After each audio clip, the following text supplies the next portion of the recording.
또 한 달이 지났습니다. 다들 건강하게 뵙게 돼서 반갑습니다. 여러분들의 활력발전소장 루케시오입니다.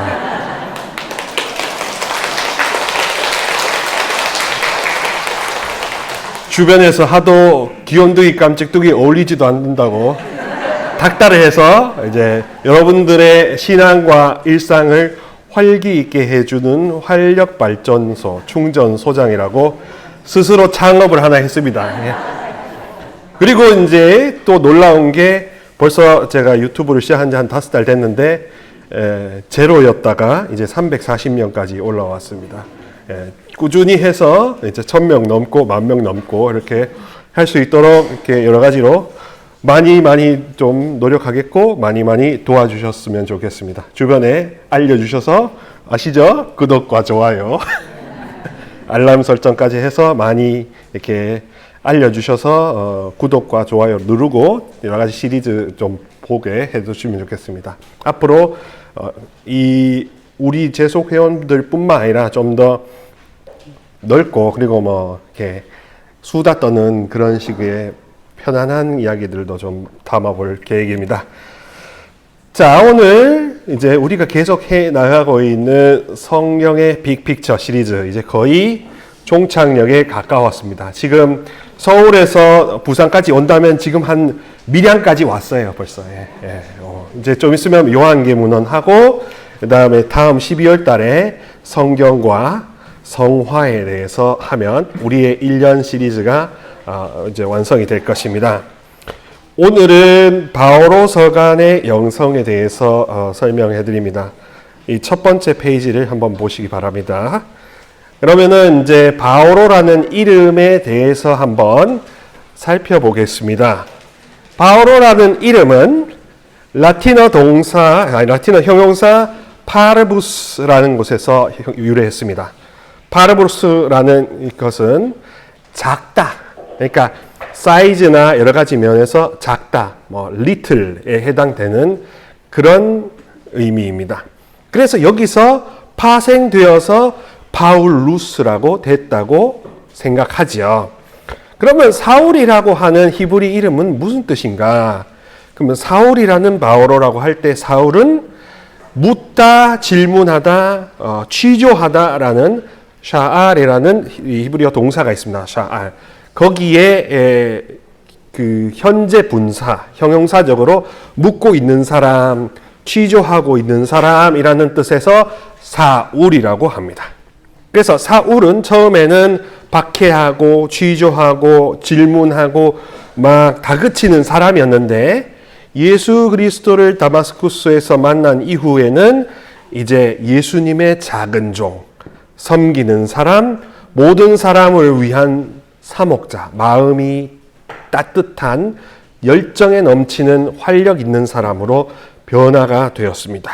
그래서 바오로라는 이름 안에는 모든 이에게 모든 것이 되시는 하느님을 위해서 나는 약해지려고 합니다라는 고린토후서 12장 10절의 말씀처럼 됩니다.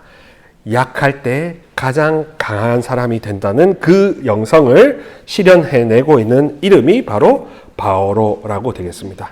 곁다리로 바오로라는 혹은 바울라라는 세례명을 사용하시는 형제 자매님들께서는 다른 모든 사람들이 정말 하느님을 모든 것으로 삼을 수 있도록 나는 낮아질 수 있고 겸손해질 수 있는 그런 용기 있는 열정 넘치고 활력 넘치는 형제 자매님들이 되셔야 되겠죠. 그렇죠? 예. 그렇게 부디 되실 수 있기를 기도합니다. 그래서 바오로도 자기가 전하는 소식을 두고 복음이라고 했어요. 예. 바오로 복음이라고 합니다. 왜 바오로 복음이냐? 바오로에 의해서 직간접적으로 기록된 13가지의 글이 있는데 이게 기존의 관점과는 완전히 다른 새로운 소식이라서 복음입니다. 여러분들께서 만약에 뭐 지방세, 뭐 재산세, 소득세 혹은 그런 뭐 납세의 의무뿐만 아니라 마음의 짐을 지셨다면 의무가 여러 가지로 세서 마음의 짐을 지셨는데 어느 순간 그게 안 줘도 되는 거라고 누가 면제해주고 선포하면 마음이 홀가분해지겠죠. 그죠? 세금 안 되니까 돈이 굳었다. 그죠? 그렇게 가벼워지면 기뻐요, 안 기뻐요? 그 복음이에요, 안 복음이에요? 그런 구조입니다. 옛날에는 율법이라는 것을 통해서 615개의 행동을 일일이 규정하는 법이 있었는데 바오로에 의해서 그거 다 버리고 성령 하나님을 받아들여서 예수 그리스도를 따르기만 하면 그걸로 족하다. 사랑을 베이스로 여러분들이 한 마음 한 뜻이 되면 그걸로 족하다. 이런 식으로 615개를 사랑이란 메시지로 확 줄였어요. 그러니까 615개의 규제가 하나의 규제로 확 줄었어요. 그러니까 할 수 있는 게 많아지고 희망도 커지고 마음의 부담도 줄어들고 그러니까 얼씨구 좋다 기쁨의 소식이라 하는 겁니다. 그래서 바오로를 복음이라고 해요. 바오로 복음이라는 표현도 씁니다. 양식적인 차원에서는 바오로 서간이라고 편집글이라고 하지만 내용적인 차원에서는 역시 바오로 복음이라고 해요. 그 바오로 복음은 결론이 뭐냐? 갈라티아서 5장 16절 한번 같이 읽어볼까요? 성령의 인도에 따라 살아가십시오. 두 번째 나오는 말씀, 새 창조만이 중요할 따름입니다. 이겁니다. 결론적으로 말씀드릴 것 같으면 바오로의 복음은 무엇을 지향하고 의도했느냐? 새로운 사람이 되는 게 중요하다라는 겁니다. 행위가 중요하지 않고 상태가 중요하다는 겁니다. 여러분들이 무슨 행동을 하느냐가 여러분들을 결정하는 게 아니라 여러분들 한 분 한 분의 고귀한 마음 상태가 어떠느냐, 그게 여러분들을 결정한다라는 겁니다. 유비적으로 재속회원으로서 어떤 양식에 따라서 어떤 회칙, 우리 재속회의 규칙을 잘 준수하는 것만으로는 재속회원이 될 수 없다는 이야기입니다. 동시에. 더 중요한 건 여러분들 회칙 8조에도 보면 어떤 실천 계획이 아니라 그리스도를 본받는 생활 양식이라고 했습니다. 그러면 어떻게 되겠습니까? 이것도 하나의 상태적인 차원입니다. 내가 내 마음 안에 얼마나 성령으로 인하여 그리스도를 닮고자 하는 그런 열망이 치솟는가? 그 치솟는 마음 상태가 꾸준히 머물러 있는가? 이런 상태적인 질문을 하는 사람들이 바로 재속회원이라는 거죠. 그러니까 재속회원은 어떠한 행위나 실천으로 결정되는 것이 절대 아닙니다. 마음 상태가 얼마나 개방되어 있느냐의 그 정도에 따라서 내가 재속회원이냐 아니냐를 결판낼 수 있는 겁니다. 다시 한번 말씀드리지만 바오로 복음은 그러므로 행위의 실천보다 상태의 유지에 포커스를 두고 있다는 겁니다. 그러니까 어떤 마음 상태를 유지하느냐에 따라서 우리는 그리스도의 제자요 프란치스코의 제자며 그리고 재속회원이라는 이름이 부끄럽지 않고 아깝지 않게 남아있을 수 있다는 겁니다.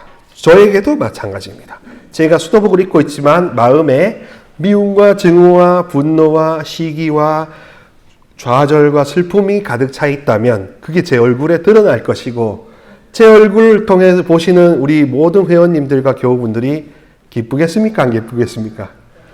저 신부님 왜 저러지? 이런 생각에 휩싸이게 만드니까 제가 분심을 드리는 제가 분심거리가 되겠죠.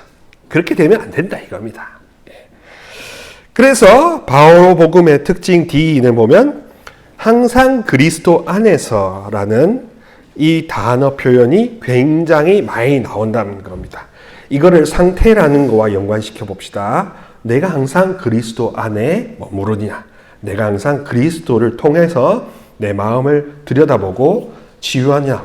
복잡하기 그지없고 쉴 틈 없이 돌아가는 이 세상에서 1초라도 내가 그리스도 안에서 내 마음 상태를 점검하느냐? 여기에 내가 기쁜 생활을 할 수 있는가 없는가의 성패가 달려있다는 거죠. 그러므로 예수님이나 모든 성모님이 하시는 말씀들은 그리스도 교회의 말씀은 행동보다는 상태에 있다. 여기에 복음입니다. 예. 그러므로 실천이 중요하지만 실천으로만 경도되어서 마음 상태를 들여다보지 않으면 그러면 도로 나는 율법주의로 회귀하는 겁니다. 왜냐하면 그 실천이라는 것에 어떤 법칙이라는 개념이 깔려 있기 때문에 예수님 가르침을 법제화하면 예수님이 이렇게 하셨으니까 이렇게 실천해야 돼 하는 가르침의 흐름으로 가죠. 물론 그건 되게 유익하고 좋은 겁니다. 근데 동시에 본질적으로 예수님이 왜 그것을 실천하라고 하셨냐 하는 그 상태, 그 경지, 마음의 자세, 현주소를 함께 보살피면서 이게 실천이 되어야 내가 하나님 가르침에 더 합당하고 더 가까운 사람이 되는데 그렇지 않고 행동만 남아버릴 수도 있다는 거죠. 그런 사람이 결국 위선자가 될 수도 있다는 위험이 있습니다. 그래서 우리도 실천하기 때문에 실천에다가 너무 무게를 둬버리면 자칫 잘못하거든 내가 실천을 하고 있으면 내가 착하고 좋은 사람인 줄로 착각하고 문제가 없는 사람인 줄로 착각합니다. 근데 그런 착각에 빠지지 말라는 차원에서 상태라는 개념을 집어넣습니다. 그래서 의로운 행위를 하는 사람을 위해서 예수님이 오신 게 아니라 죄라는 어두움 속에 갇혀있는 상태인 사람들을 위해서 그분이 구세주로 오셨다라는 것을 염두에 두셔야 됩니다. 우리 회원님들도 내가 어떤 상태에 있느냐가 핵심이지 내가 어떤 행위를 하느냐로 내가 규정되지 않는다라는 복음을 이해하셨으면 좋겠습니다. 그러므로 우리가 그리스도의 영 안에서 항상 머무르기 위해 애쓰는 것, 그것이 그리스도 영께서도 우리가 방해받는 모든 유혹에서부터 우리를 해방시켜 주시려고 한다는 것, 그것을 이해하셔야 됩니다. 우리는 마음이 가볍고 자유롭고 해방된 상태로 단 1초라도 마음이 편안해야 합니다. 그 마음이 편안한 상태를 두고 평화라고 합니다. 네. 그리고 그렇게 가득 평화로우려면 반대로 성령이 가득 차야 됩니다. 가득 차서 다 몰아내고 다 깨끗하게 정리를 해야 텅 비어 있고 동시에 가득히 충만해지겠죠. 텅 비어 있고 동시에 내 입장에서는 텅 비어 있고 동시에 하느님 입장에서는 가득 차인 그 상태를 두고 샬롬이라고 해서 평화라고 하는 겁니다. 이 평화가 여러분들을 구원으로 이끌어 줄 겁니다.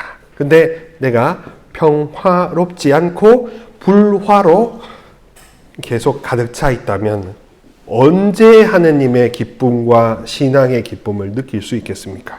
그러면은 어떻게 됩니까? 그냥 미사만 왔다 갔다 하고 원래만 왔다 갔다 하고 구역 모임에 왔다 갔다 하고 행동만 남게 십상입니다. 그리고 연세가 드실수록 마음이 점점 더 완고해지고 고집스럽고 더 다른 사람의 말도 듣기 귀찮고 더 어울리기도 싫고 혼자 방에만 있고 싶은 그런 상태로 계속 고착화되는 거죠. 그것만큼 슬픈 일이 없습니다. 신앙은 여러분들을 한 분 한 분을 마음의 상태를 케어해주는 측면도 있는 동시에 도덕윤리적으로 이런 실천을 하라고 가르쳐주는 가르침이 쌍두마차로 사륜구동으로 이렇게 돌아가는데 어떻게 된 모양인지 이 도덕윤리적인 의미만 해서 이륜구동으로만 가면 미끄럽고 빙판진 길에서는 그 이륜구동이 비틀비틀 될 수밖에 없겠죠. 평상시에 사륜구동으로 내 마음 상태와 도덕 실천적인 측면이 함께 굴러간다면 그러면 실천을 하면서 내 마음 상태를 기쁘게 할 수 있고 내 마음이 또 이렇게 기뻐져서 실천에 더 가담할 수 있는 이런 순환 관계가 성립될 수 있습니다. 그렇기 때문에 잡다한 것들도 생각하지 않아도 되고 생각이 점점 단순해집니다. 그러니까 생각이 많아진다는 것은 결국 가치가 정리가 안 되었다는 것이고, 가치가 정리 안 됐다는 것은 행위에 더 치중하게 될 정도로 몰아갑니다. 내가 마음 상태가 불안하면 뭔가를 해야 될 것 같은 강박이 생겨요. 뭔가 불안하니까 성모님 찾아야 될 것 같고, 불안하니까 뭔가 기도해야 될 거. 근데 그렇게 기도했을 때 과연 여러분의 상태가 전환이 됩니까? 여기에 됐던 게 이렇게 돌아서나요? 아니죠. 오히려 그럴 때는 하지 않는 게 답입니다. 하지 않고 여러분들의 마음 안으로 들어가서 이 마음 상태를 돌봐달라고 하느님한테 청하는 게 오히려 합당한 거죠. 이 마음 상태를 돌봐달라는 청원 없이 무언가 딴 거를 묵주를 돌리고 있는 행위에만 하면 행위로서 마음 상태를 고치려고 한다는 것 자체가 어불성설입니다. 그렇죠? 그래서 그럴 때는 성령과 성부와 성자께서 내 마음을 보살펴 달라고 기도하는 게 처음이자 마지막이 될 것입니다. 그 빈 마음, 그렇게 치유해 주시는 그 빈 마음, 동시에 가득 차게 되는 충만한 마음이 언제나 내 안에 머무른다면 그제서야 이런 고백이 가능해집니다. 내 안에 성부와 성자와 성령 하느님께서 나와 함께 계시는구나 라고 이렇게 감정적으로 확신을 얻을 수 있는 단초가 이제 마련되는 거죠. 이렇게 가득 채워지고 또 믿음의 단초가 제공되는 것을 두고 성화라고 합니다.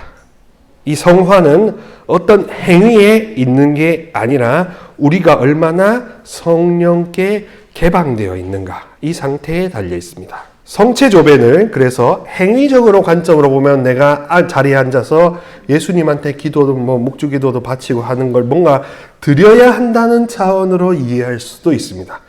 신심행위도 뭔가 드려야 한다는 차원으로 이해하기가 딱 좋습니다. 근데 반대로 말하면 하느님 눈으로 한번 봅시다.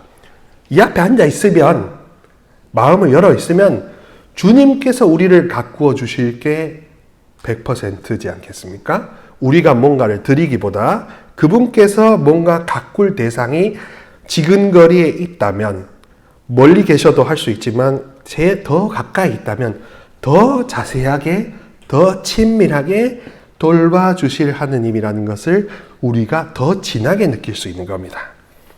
그래서 성체조배든 무슨 신심행위는 어떻게 보면 우리가 드리는 것보다 우리가 서비스를 받기 위해서 그냥 앉아 있기만 하면 되는 겁니다.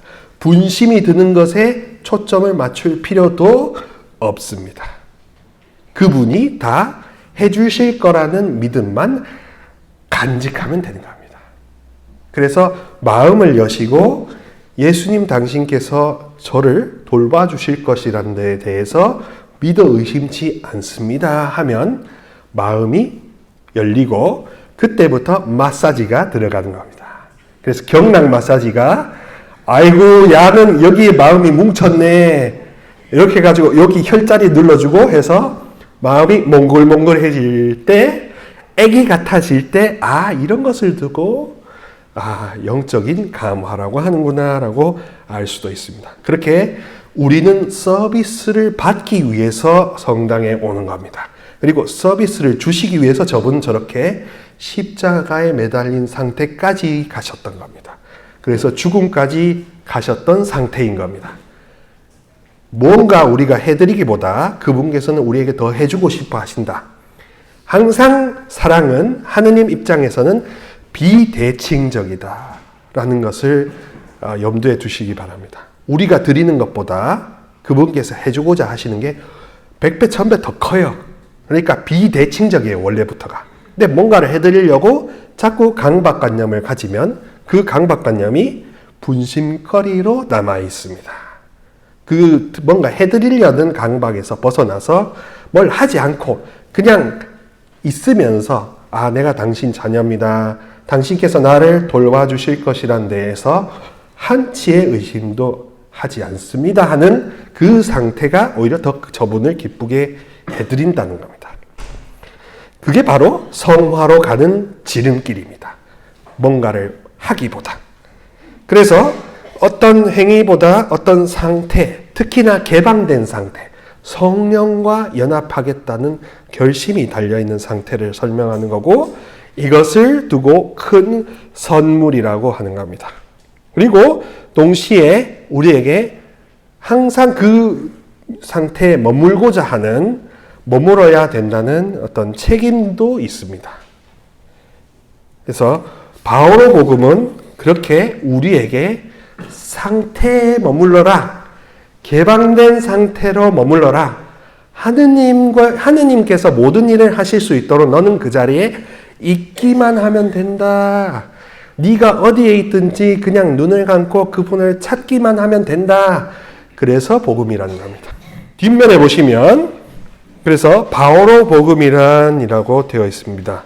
바오로 사도에 의해서 직간접적으로 쓰여져 있고, 아까 말씀드렸다시피 행위보다는 상태, 사목적 입장에서 강박에서 벗어나고, 그리고 의무가 많은 계명에서 홀가분해지는 것을 두고 복음이라고 했습니다.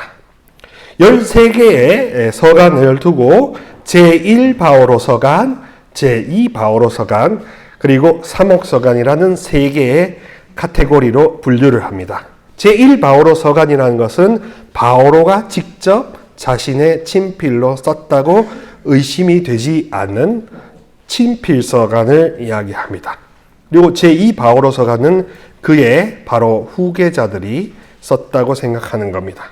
그리고 제3목 서간은 그의 이제 학풍에 따랐던 사람들이 썼던 것으로 이해해서 사목서간이라고 합니다.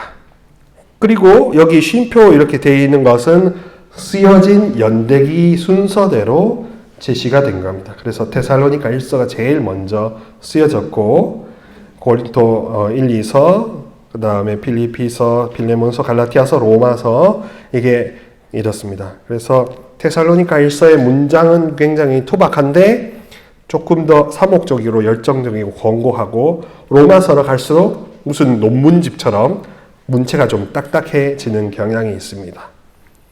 그래서 바오로에게서 이제 수덕 행위의 축적으로 인해 하느님께 신뢰를 얻는 게 아니라 무상으로, 그냥 공짜로 구세주 그리스도께로부터 받는 무조건적인 사랑으로 우리는 빚을 진 사람들이라는 점을 믿는 그 믿음으로부터 구원이 시작됩니다. 공짜로 받았다. 이것도 하나의 어떤 마음에 들어오는 한켠에 차지하는 상태가 되겠죠. 그 본성이 되겠고, 그것을 믿는 믿음도 하나의 어떤 견지하는 상태가 될 겁니다. 바로 거기서부터 구원이라는 게 시작된다는 거고, 이렇게 받은 사랑의 빚은 자연스럽게 선교 열정으로 이어져서 어떻게든지 예수님께서 그리스도이심을 끝까지 증언하고자 하는 서도적 열정을 나눈다라고 되어 있습니다. 유비적으로 우리가 바오로 사도같이 똑같이 될 수 없지만, 여러분들께서 마주하시는 가정, 그 다음에 직장, 어떤 본당, 어떤 여러 가지 공동체에서 우리의 소명은 우리가 아주 가벼운 마음을 지니고, 그리고 환하게 밝은 미소를 가지는 사람으로 거듭나는 데 있습니다. 우리 제소회, 프란치스코 회는 무엇을 하는 사람들이 아니라 어떤 경지에 어떤 상태에 머무르는 사람들이라고 한다면, 밝은 미소와 기쁜 마음과 가벼운 몸부림으로 이렇게 언제든지 삶을 유지하는 사람들이라는 거죠. 그래서 내 마음 안에 뭔가 무겁고 뭔가 어둡고 뭔가 불편하게 만드는 그 상태를 용납하지 않는 사람들이 제소회원입니다. 그냥 아이고 이게 인생이겠거니라고 낙담하거나 그냥 좌절하는 것이 제소회원으로서의 올바른 자세냐? 아니라는 거죠. 그 현실은 못 바꾸더라도 여러분이 가꿀 수 있는 마음은 최소한 환하게 이쁘게 꾸며야 한다는 거, 그것을 잊지 마시기 바랍니다. 그래서 바오로 서가는 문자적, 교의적, 요리적, 관상적 의미로 보면 이렇습니다.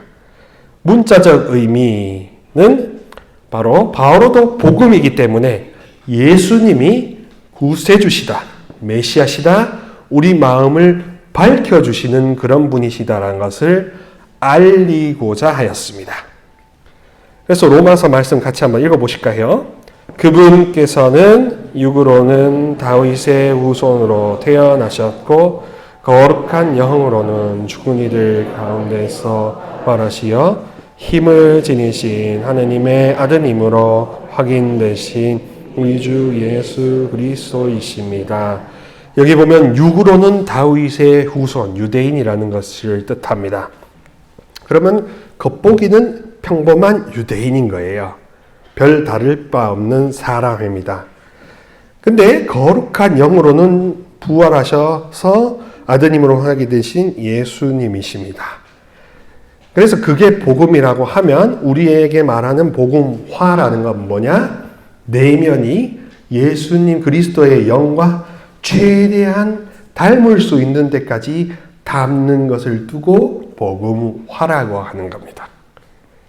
우리는 사람이라고 해서 하느님이 여러 가지로 주셨지만 우리 안에는 어떤 고정관념이 있냐면 나는 하느님같이 될 수 없어 라는 그런 강박관념도 함께 주어집니다. 지금 이 상태에서 더 업그레이드 할 수 없어 라는 생각이 내재가 되어 있습니다. 근데 제속회원으로서 프란치스칸 은사에 따르면 그 반대입니다. 여러분들이 갖고 있는 고귀한 영혼이 더 고차원적으로 업그레이드 될 수도 있습니다. 비록 현실의 필요에 따라서 다양한 경제활동과 지저분한 현실을 목격해야 하지만 거기에 손을 대야 하지만 그럼에도 불구하고 우리의 영혼이 좀 더 높은 차원으로 상승할 수 있다는 언제나 큰 가능성이 우리에게 주어져 있습니다. 그러니까 점점 복음화라는 것은 하느님과 닮아가는 상태를 두고 복음화라고 하겠죠. 바오로 사도는 자신의 회심 체험인 일명 다마스쿠스 사건을 통해서 기존에 자신이 박해하던 분들에게 자신의 구원자 예수님을 메시아라고 이렇게 선포하고 자기도 받아들입니다. 그때까지만 해도 계속해서 바리사이로서 율법학자로서 막 박해했었는데 이제 그 예수님을 받아들입니다. 자기의 구원 메시아로서. 그 때문에 모든 서간들은 자기가 예전에 박해했던 예수라는 사람이 영적으로 보니까 그분 안에 있는 그 영이 하느님에게서 온 영이고 그분이 정말 예수 그리스도 성자시구나라는 것을 알게 되는 겁니다. 그래서 복음화라는 걸 더 한마디로 말하면 이게 눈이 뜨이고 알지 못했던 하느님의 마음과 생각이 이제 이해가 되는 차원을 두고 복음화라고 할 수 있습니다. 바오로는 그래서 이제 전환기 이렇게 사울이라고 박해하던 시기에서 이제 모든 사람들의 사도라는 시기로 이렇게 전환이 됩니다. 그래서 이방인들의 사도, 사목자, 선교자, 그 다음에 신학자, 이방인들을 위해서 확장되는 그런 교회의 창설자는 바오로겠죠. 그래서 바오로는 자신이 체험하고 받은 것을 이제 기계적으로 전수하는 것에 그치는 게 아니라 계속해서 그 의미를 생각하고 재해석하고 더욱더 새로운 영감으로 그것을 재창조해서 자신의 체계화한 사람입니다. 그래서 경기장에서 달리기를 하는 모든 이들은 달리지만 상을 받는 사람은 한 사람뿐입니다. 라는 이런 식으로 경기장이라는 이미지를 갖다 써요. 지금 로마에 가면 콜로세움이 검투사 경기장이죠.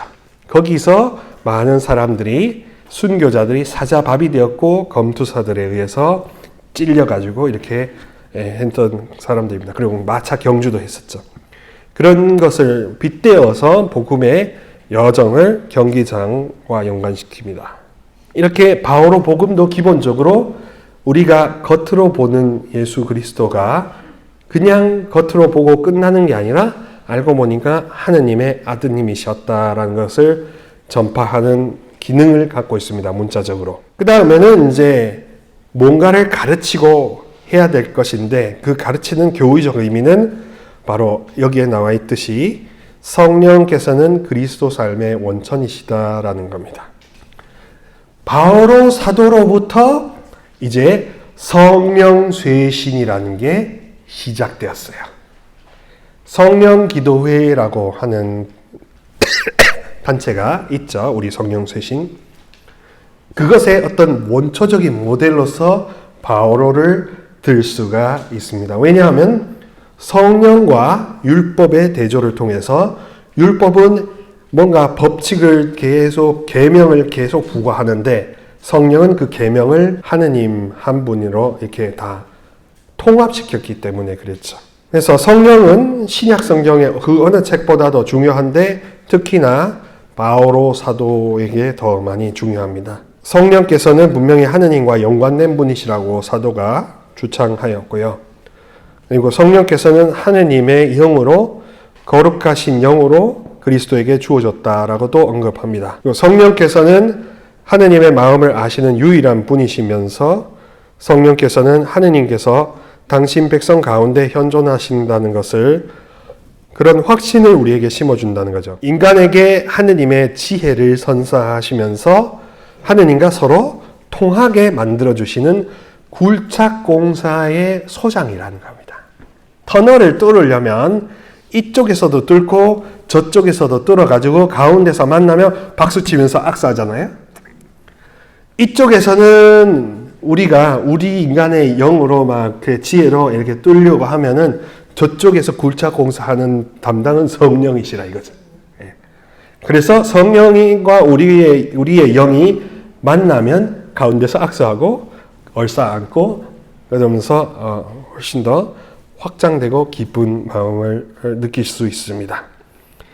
그리고 반대로 말하면 성령과 분리된 영적 지혜란 존재하지 않고 성령께서는 하느님을 알고 그분의 복음을 받아들일 수 있는 유일무이한 다리 역할, 중재자 역할을 하신다는 겁니다. 그래서 성령은 바오로 사도로부터 굉장히 주목을 받기 시작해요.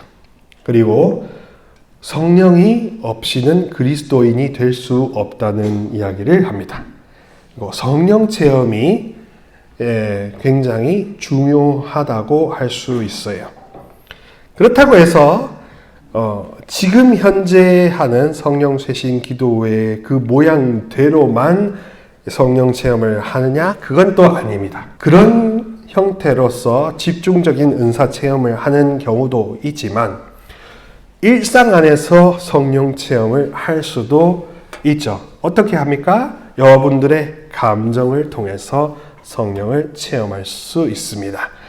9가지 열매라는 그 열매를 하나의 감정으로 보면 그냥 어떤 무언가를 해야만 혹은 받아야만 그것을 이렇게 느낄 수 있다고 생각할 수 있지만 평상시에 이르러야 하는 마음 상태라고 보면 내가 어떤 상태에 있는가라는 반성적인 물음만 해도 성령을 느낄 수 있겠죠. 이거 더 적극적으로 느끼시려면 해방기도, 치유기도 이런 것들도 직접적으로, 즉각적으로 느낄 수 있습니다. 예를 들면 예수님 저를 모든 슬픔에서 해방시켜 주십시오. 예수님 저를 모든 근심 걱정에서 해방시켜 주십시오. 당신을 사랑합니다. 그대로 이루어지소서라는 이런 식의 기도를 하면 그리스도의 영께서 오셔서 여러분들 또 한 번 경락 마사지를 해드리는 겁니다. 아따 여기 모가지가 뭉쳤네. 여기 승모근이 뭉쳤네. 이렇게 해가지고 딱딱하거나 상처나거나 패인 마음을 도로 포장을 해주고 태풍으로 쓰나미로 감정의 쓰나미 때문에 패닉에 있는 영혼들을 이렇게 보수공사를 해주시는 겁니다. 그런 식으로 자꾸 회복시켜주고 원상태로 올려주는 게 회개입니다. 회개를 회 먹고 개 먹으면 회개다. 오늘 점심에 회 먹고 저녁에 개 먹으면 아이고 회개했네 하는 이런 아재 개그 많이 들으셨죠? 그러면은 저는 이렇게 말할게요. 점심에는 회 먹고 저녁에는 보거 먹으면 회복입니다. 우리 프란시스코는 점심에 회 먹고 저녁에 보거 먹는 회복을 하는 거고, 다른 분들은 점심에 회 먹고 저녁에 게 먹는 회개를 하는 거죠. 그래서 행동 중심적으로 생각하면 자꾸 회개라는 개념으로 영짝을 지어요. 그러니까 고해성사도 해야 되고 자꾸 내가 죄인이라고 뉘우쳐야 되고 그 상태로 가는 겁니다. 근데 우리는 회 먹고 보거 먹는 회복이니까 그냥 어떤 상태를 유지하려고 하느냐, 혹은 하느님이 원하시는 상태로 어떻게 되돌아갈 것인가, 여기에 고민하는 거죠. 해야 할 게 하나 있다면 그 회복 하나만 원하고 회복만 동의하면 됩니다. 하느님, 제가 회복하고 싶으니 저를 막 갖다 쓰십시오. 제가 다 받아들이겠습니다. 이러면은 하느님이 회도 주시고 보고도 주시고 아울러 킹크랩까지 주실 겁니다. 네. 그렇게 우리는 행동 중심적인 사고방식에서 이제 탈피해서 상태 중심적으로 내 마음과 주변 사람을 바라볼 때 죄속 표현이 된 게 굉장히 기쁘고 감사한 일이 되는 거죠. 자, 그래서 그런 상태적인 중심적으로 본다면 성령이 굉장히 중요한 기관차 역할을 할 겁니다. 그래서 윤리적으로 성령의 의미는 윤리적 의미는 성령의 인도를 따르는 삶을 두고 말합니다. 그러니까 기관차에 걸려 있는 상태만 되면, 기관차에 걸리고 싶다는 상태만 되면 기관차가 이끄는 대로 그냥 가면 되는 거예요. 내가 화력 발전을 할 필요도 없고 그냥 가면 되는 거예요. 즐기면 되는 거예요. 이렇게 enjoy, 편안한 여행 되십시오. 이렇게 즐기면 되는 겁니다. 누리면 되는 겁니다. 그리스도의 구원 혜택을 누리기 위해서 이 자리에 오신 거지, 그리스도한테 뭔가를 드리려고 오신 게 아니라 이거죠. 주일 미사를 오시는 것도 주일 미사 때 회개하고 내가 뭔가를 바치려고 오는 게 아니라 그 모든 구원 혜택을 함께 누리려고 오는 겁니다. 그 기쁨, 조이를 누리려고 인조이 하려고 오신다는 거죠. 조이를 인조이 하려고 오시는 게 성당 생활이지, 내가 뭔가를 드려야 하는 게 성당 생활이 아닙니다. 반대로 혹세무민하고 사람들을 이렇게 통치하기 위해선 여러분들이 뭔가를 해야 한다고만 몰아붙일 수 있죠. 그래서 기쁜 시간, 이렇게 우리가 뭔가를 드려야 한다, 이런 식으로 생각하게 되면 정말 그거는 비즈니스화 되기 딱 좋습니다. 교회도 상술로 치달을 수 있어요. 그것을 경계하기 위해서 사부님께서는 본질로 돌아가자, 가난하고 이렇게 겸손하고 그런 것으로 다시 쇄신하신 겁니다. 이 성령은 율법과 대조를 이루고 있습니다. 율법은 죄의 힘을 극복하고 인간을 완전히 새롭게 재창조할 수 없다고 보았습니다. 그런 죄의 본성에 성령께서 이제 들어오시면 그분께서는 그 본성의 상태를 그리스도의 완전한 재현의 상태, 곧 그리스도화의 상태로 탈바꿈시켜 주신다라고 되어 있습니다. 그러니까 말을 어렵게 써놨는데 이겁니다. 우리 마음에 단순하게 말하면 우리 마음에 미움이 들어차 있는데, 미움이 들어차 있는 상태에서 그리스도를 닮는다는 것은 진짜일까요? 가짜일까요? 그 위선자겠죠. 우리가 그러니까 위선자이기 때문에 예수님이 야이 위선자들아! 라고 야단을 치는 겁니다. 그리고 제자들도 그런 비슷한 논리를 갖고 있으니까 제자들조차도 이 믿음이 약한 자들아! 라고 호통을 치는 겁니다. 그래서 이제 죄 혹은 행위, 이런 강박, 중독, 이런 상태에 머물러 있는 사람들에게 예수님께서는 성령을 보내주셔서 그게 이제 그 밭을 한번 갈아엎는 거예요. 이렇게 갈아엎어서 돌무더기는 다 걷어내고, 그 다음에 잡초도 다 뽑아내고, 이제 무배추 심어서 유기농으로 자랄 수 있는 토양을 만들어 주시는 겁니다. 그래서 농사적인 이미지를 짓는 이유는 열매를 맺기 위한 것도 있지만 열매라는 것을 또 한 번 결과적으로 이렇게 계속 강조하잖아요. 교회에서는 또 일단 이런 열매를 맺으셔야 됩니다. 저런 열매를 맺으셔야 됩니다. 열매, 실천 이런 식으로 자꾸 결과론적으로 뭔가 몰아붙이기 시작하면 우리도 뭔가 실적 쌓는 어떤 세일즈맨이 될 수도 있잖아요. 근데 그게 아니라 본래는 본성, 내 마음 본성을 들여다보고 그 다음에 점검하는 데 있다고 하겠습니다. 그래서 그 본성이 성령으로 인해서 한번 밭이 한번 갈아져 가지고 돌도 다 나가고 그 다음에 뭐 잡초도 다 뽑히고 보들보들한 이제 까맣게 뭐든 심어도 잘 날 것 같은 그런 밭이 되는 상태. 그게 복음화라는 거죠. 그렇게 그리스도처럼 최대한 닮아가는 게 좋은 거죠. 그래서 그리스도교를 그런 식으로 마음 돌봄과 함께 실천과 함께 하면 다른 이웃 종교들과 함께 공존할 수 있습니다.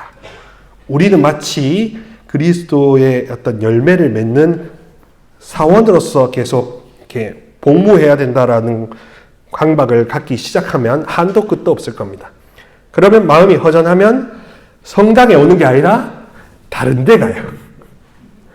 다른 무슨 좋은 말씀이 있으면은 심지어 절에도 가고 심지어는 어디 뭐 다른 점집에도 갈 수 있을 정도로 마음이 공허하면 다 팽개치고 마음을 채워줄 수 있는 데를 찾아갑니다.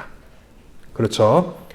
근데 원래 여기 이 집이 원래 맛집인데 이 집이 원조 맛집인데 여기가 원조 부대찌개 맛집인데 어디 가가지고 부대찌개를 먹어본들 이만한 맛이 어디 있겠습니까?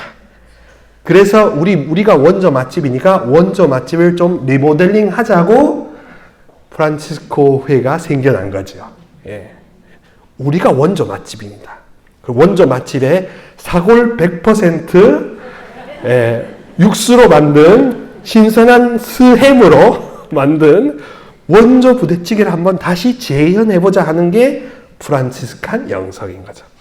그렇게 회도 먹고 복도 먹는 회복이 되는 겁니다. 에페소서 3장 20절 말씀 같이 한번 읽어볼까요? 우리 안에서 활동하시는 힘으로 우리가 청하거나 생각하는 모든 것보다 훨씬 더 풍성히 이루어 주실 수 있는 분, 이분이 뭐냐? 성령이라는 거야. 성령. 바오로 사도가 말하는 성령, 그리스도의 영은 훨씬 더 풍성히 이루어 주실 수 있는 분이라는 겁니다. 그래서 우리가 상상하는 것보다 더 멀리 가고 우리가 기대하는 것보다 더 차고 넘치게 주시는 게 바로 성령이라는 거예요. 그리고 성령은 철야 기도에만 있지 않고 성령 쇄신 기도에만 있지 않고 어디서나 다 있습니다. 여러분들 마음이 열려 있고 여러분들 마음이 오세요라고 부르시기만 하면 성령하실 때도 미사 중에서도 지금 이 강의를 들으실 때도 어디서든지 본당에 계시든 어디 계시든지 오소서 성령님 위엔이 그래야 떠오르라고 이렇게 노래하는 그 순간에 바로 찾아오신다는 겁니다. 그래서 여러분들 밭을 비옥하게 갈아주시는 경기 트랙터 운전사가 되는 거죠. 이 성령께서는 이제 은총이라는 이름을 통해서 미래에나 가능하리라고 보았던 것, 내가 생각하지도 못했던 것을 이제 지금 이미 실현시켜 주십니다. 근데 지금 맛만 보여주세요. 맛만 보여주세요. 지금 다 주시면 사람이 너무나 한계를 폭발하기 때문에 맛만 보여주세요.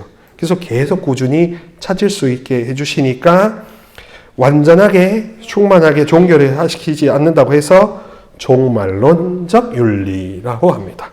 끝에 가봐야 끝판왕을 만날 수 있으니까 지금의 끝판왕을 만나는 게 아니라 끝에 가야 끝판왕을 만나니까 지금은 중간 정도의 강도를 주실 수 있다는 거죠. 그래서 이렇게 되면 성령께 개방이 되면 사람이 낙심하거나 포기하거나 좌절하지 않을 여지가 있습니다. 진짜 가정 형편이 갑자기 급쇠하셔도 주변에서 도와줄 수 있는 교우분들이나 마음이라도 달래줄 수 있는 사람이 있다면 현실을 너무 그렇게 비관하지 않을 수도 있겠죠. 오히려 우리가 성령께 개방되어 있다면 그 한 형제, 그 자매가 급효에 쇠라 있다면 최대한 빨리 다가가서 일단 마음부터 함께 돌봐주고 그 다음에 함께 지혜로이 그 살 국리를 모색해 줄 수 있다. 이것도 하나의 현실적인 형제가 되겠습니다. 그래서 우리 성령께 인도를 따르면 우리 욕심대로 계속 갈 것이 아니라 하느님께서 원하시는 삶, 특별히 여러분들을 가볍고 기쁘고 충만하고 비마음이 있는 상태로 점점 이렇게 유도하신다. 이것을 잊지 않으셔야 될 겁니다. 로마서 13장 10절은 그래서 율법적으로만 모든 신앙생활을 하는 것은 부족하다고 생각해요. 이 부족하다는 것을 이제 채워주기 위해서, 충족시키기 위해서 등장하는 게 바로 사랑이라는 이름입니다. 그래서 사랑이라는 이름이 우리의 마음의 짐을 이렇게 걷어내고 우리를 좀 더 가볍게 홀가분하게 만들어준다라는 것에서 이 십자가 사랑의 힘이 어마어마하다는 거를 바오로 사도는 이 연사 외침이라 하고 이렇게 하고 있는 거예요. 그냥 저렇게 벽에다가 걸어놨으니까 저걸로 그냥 장식이고 그냥 인사만 하면 되는구나 하는 수준으로 그치는 게 아니라 마치 모세의 구리뱀을 봤을 때 마음에 쌓여있던 게 치유가 되면서 사르르 녹듯이 정말로 저 십자가의 치유 능력을 내가 받고 싶다면, 마사지를 한번 받고 싶다면, 받고 싶습니다 했을 때 벽에 걸렸던 십자가가 드디어 나에게 손을 뻗치는 느낌을 받을 수도 있죠. 그러면은 이렇게 벽에 걸려 있는 게 그냥 벽에 걸려 있는 게 아니구나. 그리고 기도한다는 게 내가 이 십자가 고상을 이렇게 바라보기만 해도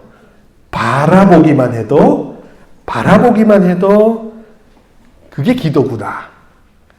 그런 식으로 의미가 굉장히 단순해질 수 있습니다. 뭔가를 한다는 개념, 기도를 한다, 그 개념에서 기도는 그냥 같이 있는 것. 내 곁에 있어주 하는 그것처럼 내 곁에 있어주, 이 곁에 있어주면 되는 겁니다. 그죠? 한번 노래 내 곁에 있어주, 내 곁에 있어주. 노래 교실은 아니죠.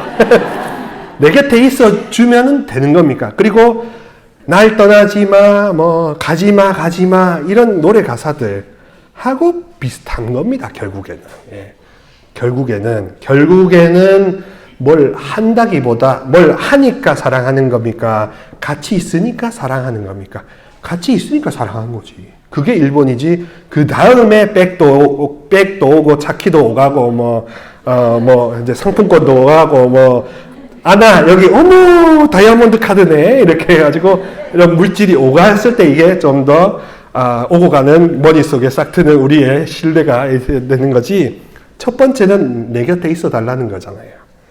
성령께서도 내 곁에 있어 주시고자 하고 저 십자가도 내 곁에 있어 주고자 하는데 나는 그분 곁에 있어 주고자 하는 생각을 못 한다 하면 그게 오히려 점검해야 될 것이지. 묵주기도 이렇게 했던 그런 그 열매에만 너무 천착할 필요가 없다는 거죠. 그래서 역설적으로 로르드 메시지나 뭐들 보면 나에게 진심 어린 묵주 한 단이 20단보다 낫다라는 이런 메시지들 많이 보셨잖아요. 공인된 메시지. 그것도 결국 상태와 연관시켜서 이해해도 같은 맥락 아니겠습니까? 그리고 가톨릭 교회에서 404항에 보면 원죄를 정의할 때 원죄는 행한 죄가 아니라 짊어진 죄요, 행위가 아니라 상태다라고 되어 있어요.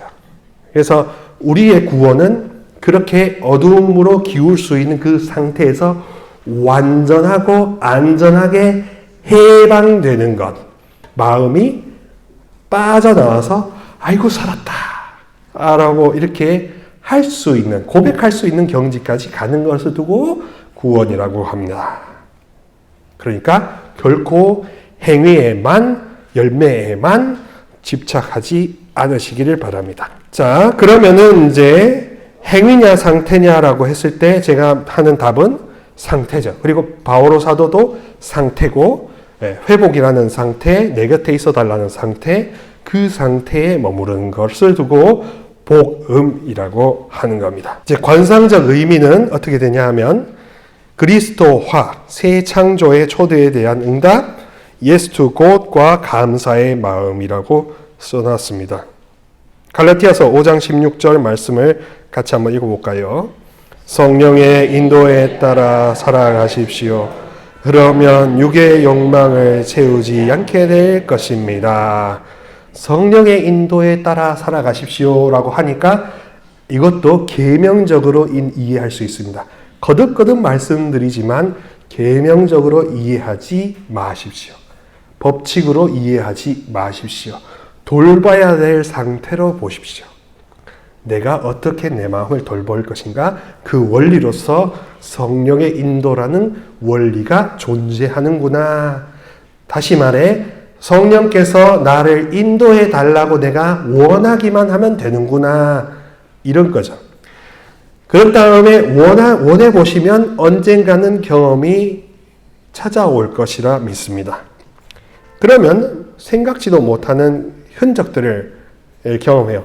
하나의 증거는 뭐냐 하면 여러분들의 감각이 열립니다. 옛날보다 더 예민해질 수도 있어요. 그러니까 예민하다는 게 신경질적으로 예민한 게 아니라 뭔가 뭐든지 더 알아들으려고 하는 그런 기민한 거 있잖아요. 굉장히. 예. 그 예민한 것보다 기민한 동작, 이렇게 민첩한 동작으로서 모든 이 다른 사람들의 감정이나 이런 것들이 기민해질 수 있습니다. 또 조명의 은사를 받아서 성체를 모셨거나 어떤 기도를 하는데 눈을 갑자기 딱 떴는데 이런 조명들이 한 몇백 배로 환하게 밝아진다든가 성당이 환하게 밝아진다든가 근데 옆에 사람 보고 여보 누가 빛을 켜놨어요? 그러면 무슨 소리야? 하고 이렇게 하는 경우들을 합니다. 그러면 내가 이상한 건가? 라고 이렇게 생각할 수 있는데 그것도 하나로 성령 체험의 하나의 증거로서 조명의 은사, 지식의 은사라고 하는 겁니다. 그러니까 환해지고 더 많이 이해가 되고 더 많이 이래서 하느님께서 이렇게 말씀하셨구나. 이래서 우리 자기가 이런 말을 했구나 하는 것들이 이해력이 더 증진되는 것도 성령 체험이라고 할 수 있습니다. 그리고 무엇보다도 가장 확실한 성령 체험의 증거는 마음이 깃털처럼 가벼운 거예요. 마음이 솜털, 그거나 양잿물 먹은 솜털처럼 묵직하게 있으면 묵직하게 해서 누가 와서 좀 밟아줘서 빨아서 햇볕에 널어줘야 되는데 그 널어주십사라고 청하는 것도 성령 하나님한테 할 수 있는 겁니다. 하느님을 벌하시고 윤리적으로 이렇게 명령하시는 하느님으로 이해하면 이런 것을 할 수 없다고 생각해요. 그렇지만 우리는 그런 하느님은 옛날 하느님으로 일단 제끼고 우리가 믿는 하느님은 사람을 너무나 친근하게 대해주시는 하느님이기 때문에 여러분들의 마음의 빨래까지도 해줄 수 있는 그 파출부라는 겁니다. 그 파출부한테는 뭐든지 다 맡겨도 됩니다. 파출부한테 심지어 화장실 변기 청소까지도 맡겨도 해주실 만한 그런 하느님이라는 거죠. 저렇게 십자가에 돌아가시는데 화장실 청소, 변기 청소 정도는 거뜬히 하실 수 있지 않겠습니까? 하여튼 그 정도로 뭐든지 다 케어해 주시려고 전투 자세를 취하고 계시는데 우리가 초대하지 않아서 문제라는 거죠. 그래서 우리가 성령의 인도에 따라 살게 되면 우리는 더 이상 여기 보시면 계명의 백성이 아니라 생명의 가족이 된다라고 하겠습니다. 하느님의 자녀라는 영적 자존감이 더욱더 고취됩니다. 우리를 구원으로 그렇게 이끌어 줄 것이고 성령과 그리스도 안에서 하느님 자녀라는 자기 확신에 대한 하나의 선언이자 계속되는 영적인 성장, 성숙에 대한 예언이 될 것입니다. 그래서 처음에는 내가 신앙을 입문하기 위해서 교리도 배워야 되고 미사도 와야 되고 하는 이런 인과관계, 인풋 아웃풋이 굉장히 작용할 겁니다. 조건을 채워야 되니까 청약저축 가입해야 돈 넣고 돈 넣어야 아파트 조금 사고 조금 아파트 사야 그 다음에 큰 아파트 사고 큰 아파트 사야 그 다음에 이렇게 하듯이 인풋 아웃풋이 계속 이어지잖아요. 그 다음에는 뭔가 되는 겁니다. 그러면은 과장 되고 부장 되고 차장 되고 이렇게 점점 되는 건데 그러면은 그 다음은 뭐냐? 그 다음은 내가 귀한 사람이라는 것을 의심치 않는 자존감에 머물러 있는 게 중요한 겁니다. 예. 특별히 하느님의 아들, 딸로서 내가 귀한 사람이고 존귀한 사람이고 사랑받을 사람이라는 것을 굳게 믿는 상태에 머무는 게 끝판왕이라 이겁니다. 그래서 바오로 사도의 영성은 믿는 이의 영혼의 상태가 얼마나 성령의 성화 작업, 그래서 성령께서 심고 성령께서 거두시는데 나라는 밭이 얼마나 비옥한가, 얼마나 이렇게 삽이 들어갈 수 있을 정도로 이렇게 유연한가, 거기에 달려있지 행위에 달려있다는 게 아닌 겁니다. 그래서 탈바꿈 되는 게 중요하고 그리스도의 마음처럼 내 마음도 이렇게 활기 있고 기쁘고 가볍고 개방되어 있어야 할 것입니다. 그런 가운데 감사라는 게 나오는 거죠. 그래서 감사며 하느님의 자녀라는 의식이며 고백은 결국에는 다 뒤에 생기는 겁니다. 뒤에. 이것을 조건으로 삼아서 여러분들이 신자가 되려면 하나님께 감사해야 되고 여러분들이 신자가 되려면 그리스도에게 감사해야 되고 하는 감사가 조건이 되면 이 감사 또한 강박이 될 겁니다. 그죠? 난 감사해야 돼. 근데 마음은 내가 감사하지 않은데? 너 마음은 감사 안 하는데? 또 감사해야 돼? 해야 돼? 강박이 되면 그 감사가 충만한 감사가 못 되겠죠. 그래도 어떤 분들은 그래도 감사를 해야 된다.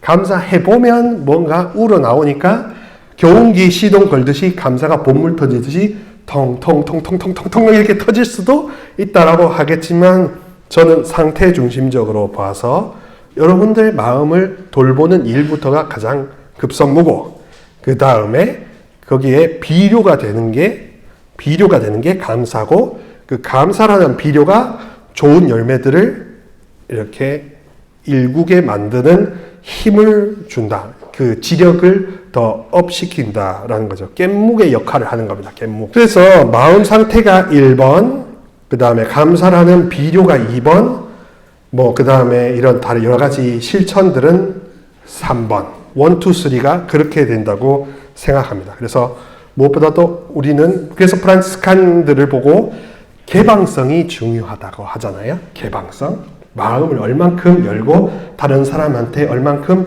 융통성 있게 다가갈 줄 아느냐. 이것을 1번 척도로 삼는 것은 그만큼 우리 은사가 본질의 핵심을 바로 꿰뚫고 있는 은사이기 때문에 그렇습니다. 그래서 하나의 이런 감사는 선물로서, 비료를 선물로서 주십니다. 화학 비료든 깻묵이든 닭똥이든 소똥이든 하여튼 선물로 주십니다. 동시에 그 선물을 갖고 땅을 잘 비옥하게 만드는 우리에게 책임도 있어요. 우리 마음은 형제 자매님들의 각자의 마음은 저도 함부로 할 수 없는 여러분들만의 뒷밭입니다. 여러분들만의 주말 농장이에요. 여러분들이 늘 주말 농장 자주 가시는 분들은 상추도 돋고 파래도 돋고 달래도 돋고 쪽파도 돋고 고추도 해가지고 토마토까지 해서 잡아라 이렇게 할 거고, 시간이 없으셔서 못 보셨던 분들은 주말 농장 회비는 내지만 거기에 명아주가 자라고 잡초만 무성하고 이 사람 밭은 도대체 누구야? 이거 밭을 돌보나 안 보나? 이런 식으로 생각하게 된 거죠. 똑같습니다. 우리 프란스칸들은 결국 주말 농장에 자주 가느냐, 우리 마음의 밭에 자주 가느냐, 거기에 우리의 정체성의 성패가 달려 있다고 보면 되겠죠. 항상 하느님의 자녀로 선택되었다.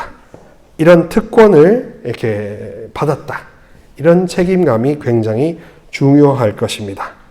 그래서 그것이 특별히 감사하는 마음을 늘 잃지 않는 그 상태로 이렇게 늘 마음이 가꾸어져 있다면 이제 그때야 그리스도교의 복음이라는 것은 또 하나의 계명이 아니라 생명을 주는 말씀이구나. 내 마음에 내 영에 생기 돋우어라 하는 그 시편 말씀처럼 계속 생기를 돋워서 하는 일도 능률이 오른다는 거죠. 여러분들 마음이 활력이 넘치고 주변에 있는 직장 동료한테 안녕하세요. 반갑습니다. 아유, 네, 부장님 감사합니다. 하면은 저 사람은 도대체 무슨 오늘 복권 당첨됐나 이렇게 생각할 거 아닙니까? 그 숨길 수 없는 그 기쁨으로 인해서 활력이 넘치고 영혼을 자꾸 점검하고 매만져주고 돌봄으로써 하시는 사업이나 직무에서도 능률이 이렇게 뛰겠죠. 우리 마음이 얼마나 성령과 하나 되느냐에 따라서 우리 일상생활이 그래서 더 좋은 열매로 맺혀질 수 있는 겁니다. 미사 지향을 통해서 많은 것을 이렇게 봉헌해 주시는 것도 물론 감사하고 은혜로운 일인 것은 맞지만 미사는 미사대로 하시면서 그 대상자나 미사를 넣으시는 분이 마음 상태가 과연 미사를 통해서 받을 은사를 내가 다 받아들이겠다. 또한 여러 가지 어려운 점들도 다 받아들이겠다 하는 그 마음 상태에 있느냐. 여기에 여러분들의 핵심이 달려있다 하겠습니다. 긴 시간 동안 바오로 서간의 영성에 대해서 잘 인내로 들어주셔서 너무나 감사하고 언제나 내 옆에 있어줘 저와 함께 해주시기를 바랍니다. 감사합니다.